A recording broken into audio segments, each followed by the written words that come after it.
Hey guys, welcome to Double Check News. This is Dan. This is Yi. I love it when we get to do a story that it's fun and uplifting, but when we choose a bad story, usually there's, It's pretty darn shocking. Yeah. We want to make a point. Yeah, we want to make a point, exactly. We'll just give you the details of what happened briefly, and then we'll talk about the story. Right, so this happened in China, right? So the 16-year-old girl, she turned herself in at a police station for starving her own mother to death. So she actually killed her mother. Basically, yeah. And here's the thing.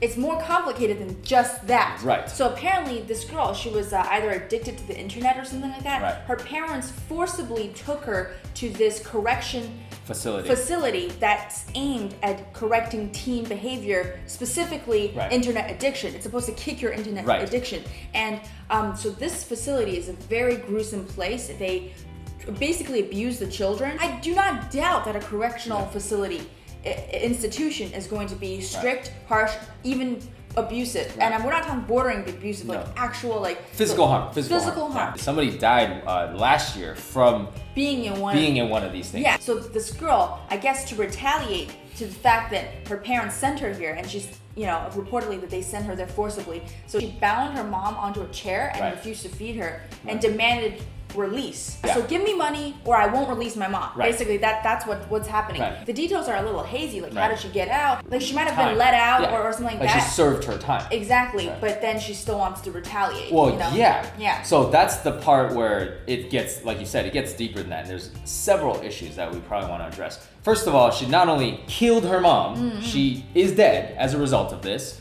She might not have intended to kill her, but the result was she died because she was when ambulances came or medical staff came, she was beyond the point of bringing back. And she stabbed her father. She probably got really mistreated in that institution. Right. But to begin with, she stabbed her dad earlier, but her dad survived and was sent to the hospital. So let's just get this part out of the way. No way are we condoning this action. All right, let's just get that out of the way. We're not gonna be saying, well, I could see how, No, you deserve to go to jail, okay? You deserve to go to jail. Yeah. With that said, because I don't want any trolls being like, how are you guys defending her? No, we're not defending her. My assumption is that she had some kind of mental illness to begin with. I'm thinking, does a normal 16-year-old girl stab her father and starve her mother to death?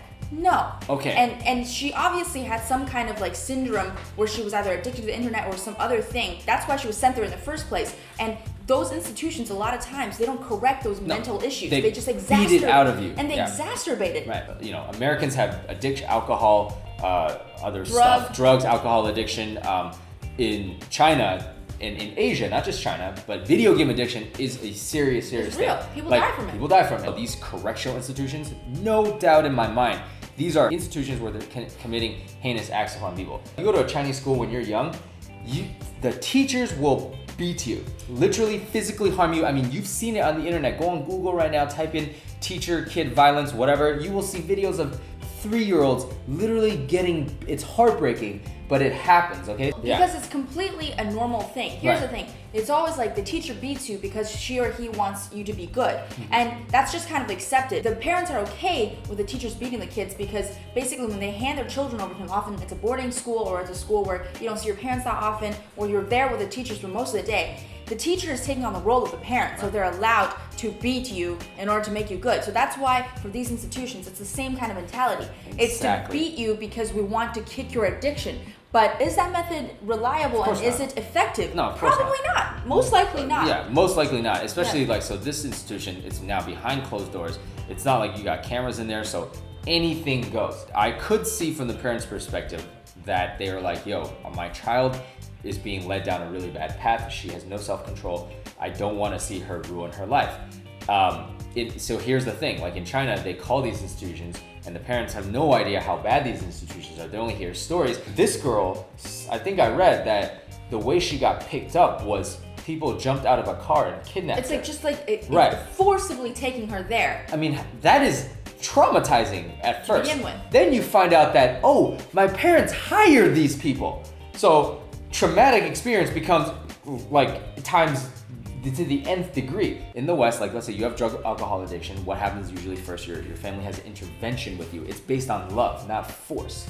They have an intervention, then they're like, please get help, go to an institution. And these institutions are not beating you. I actually disagree with that. I think that even though the way that the Chinese people and maybe people in the West might treat things differently, it's the same kind of thing. When you have a family member that's heading down a path of addiction, and you can see it ruining their lives already, and it just starts early here, you know? I think that it's equally as difficult for each kind of family to deal with this particular situation, right? And how do you know that the girl's family did not already try an intervention, but it doesn't work? Because I'm telling you, internet addiction at a young age is really, really hard to kick. And it's varying degrees of different people. Like recent studies have come out saying that people have an addictive gene, right? Some people are just less addictive. Other people, they have an addictive gene, they're gonna be really addicted. They're more inclined to be addicted. Exactly, and it's really hard for them, extra hard for them. And so maybe the parents have tried everything already, and guess what? Maybe they heard some bad stories about this correctional facility, but they're like, you know what? We're still gonna send her there. The reward in their minds outweighs the damage that could be done to their daughter. Which is not the truth, because look at what happened. And then I could see what happened is when she got in there, I mean, she's so traumatized, she might have other mental illnesses, but even if not, I don't think she intended to kill them. I feel like she intended to teach them a lesson. Teach them a lesson, exactly. And even for you to cross that line, at that point, you do not see your parents as your parents at that point. No. Right? You see them as the enemy. So the damage was done to her. Meanwhile, this is just, it's so messed up on so many levels, you know, and the parents are basically like, we love you, this is why we did it. And she's like, oh, you love me? You know, like, she doesn't see it that way. Of course she can't see it that way. At that point, she's dealing with internet addiction. She's dealing with the trauma of being sent to this correctional facility. And what those people do to her. And then she's thinking, you did this to me. You did this to me. And so therefore, she completely doesn't even think about, how if my parents love me or not. She's like, I'm gonna make you pay for what you did to me. The one thing I do want to say is these correctional facilities should not exist. Another thing is also forced labor camp. I have a friend that went to China. They were like, next to my university, they were like, there were armed guards because they were like, you can't go over there. And he's like, I think that's a forced labor camp. My point of bringing that up is that in China, whether it's a forced labor camp, sweatshop or whatever, like, oh, that's a forced labor camp. Like these institutions, and I basically lump this kind of institution with that. It's not a correctional facility. No, guys, like I'm sorry. One day reports will leak. I guarantee you, they're not just beating them. I mean, think about what the girl went through to be like, you're not my parents anymore. I mean, if it was just a slap on the wrist, I don't think so. This isn't a labor camp. Like this is this is a correctional facility. It's supposed to help you recover from addictions, correct? That's the whole goal of this facility. I'm not gonna say that those things don't go on. I mean, it could, but I feel like the more prominent issue at hand is physical abuse. Do you know what I'm saying? It's more like they do electric shock therapy. They could beat you out of it, like physically just beat you until you do not want to. That's another thing, right? Electric, they can use electric shock therapy on you. They could torture you, but basically, but in the name of helping you. Well, that's so I agree with you. It's not in the quite same level as a torture chamber, right? Like it's not a forced labor camp, which is actually for prisoners of conscience, right? And other things. And other prisoners. Because people actually get sent here voluntarily by their parents. But what you mentioned is, for example, put the definitions aside. Okay, forced labor camps are for prisoners of conscience and prisoners. This is for people who voluntarily choose for their kids to go in. Put that aside. The treatment you get in there is really bad. Like you said, electroshock therapy, I'm sorry.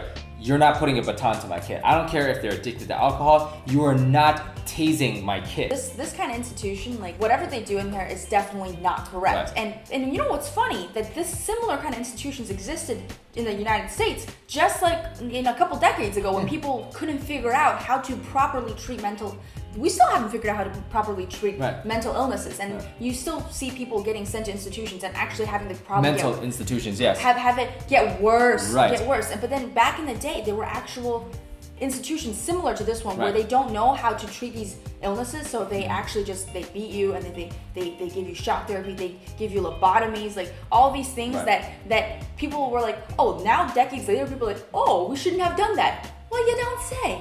You don't say. You don't say you don't put a nail to someone's head, and it was like, it works. No, it doesn't. So I feel like something similar is happening here. I feel like a lot of times, like whether it's the criminal justice system or the mental health care system in China, it is a couple decades behind.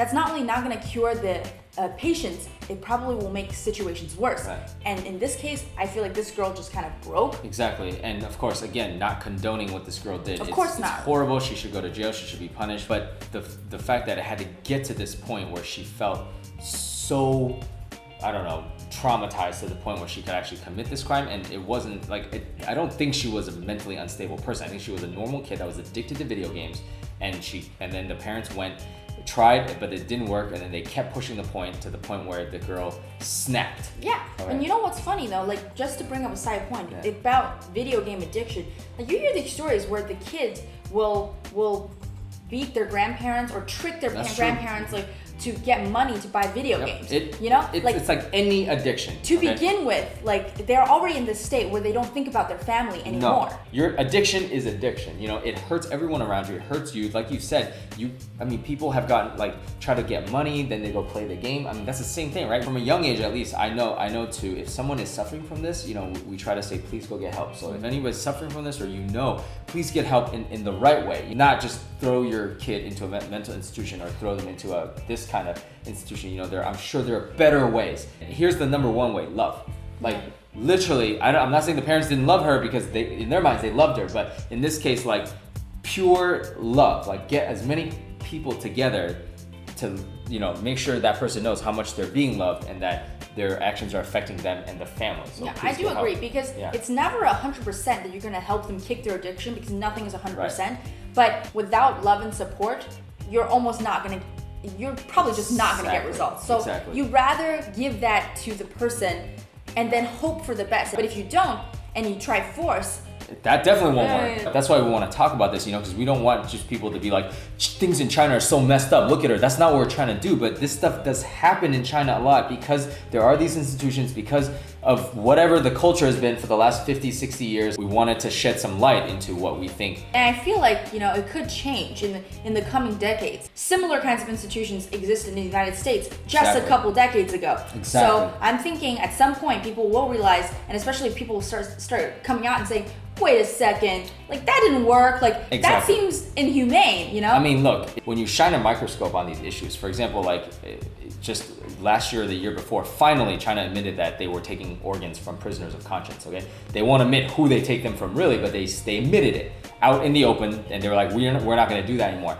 And for decades, they were like, no, we never did that. When you shine a microscope on something that is wrong, that shouldn't be, ultimately you're going toward the solution. Yeah, exactly. I agree.